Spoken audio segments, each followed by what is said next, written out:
était une fois, dans une école de sorciers nommée Beaubâton, un concours de potions magiques.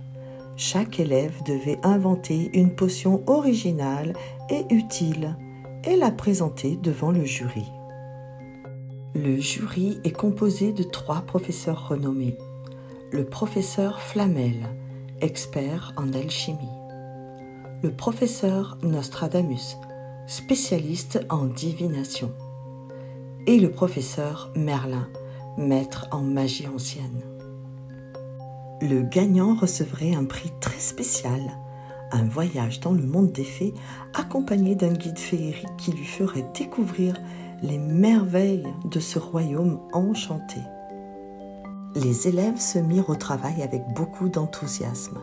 Certains choisirent des ingrédients rares et précieux, comme des plumes de phénix, des écailles de dragon ou des larmes de licorne.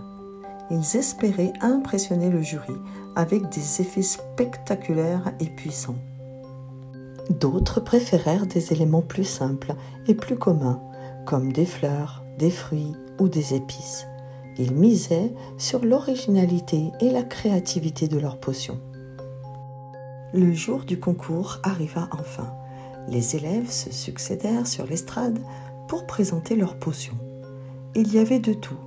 Une potion qui rendait invisible, mais qui faisait aussi éternuer très fort.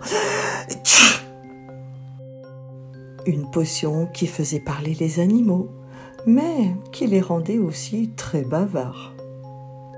Une potion qui changeait la couleur des cheveux, mais qui les faisait aussi pousser à toute vitesse.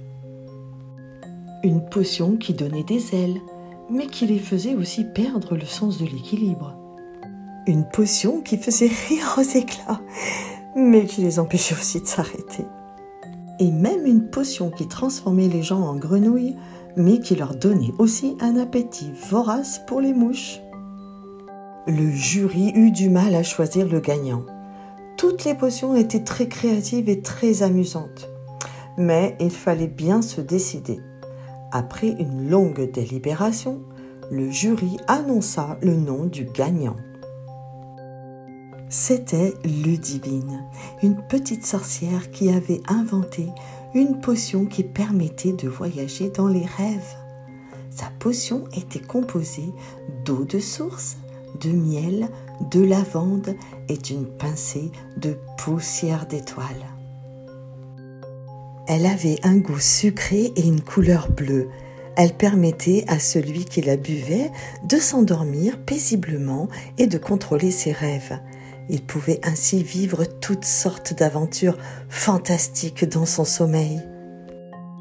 Ludivine fut très heureuse de recevoir son prix.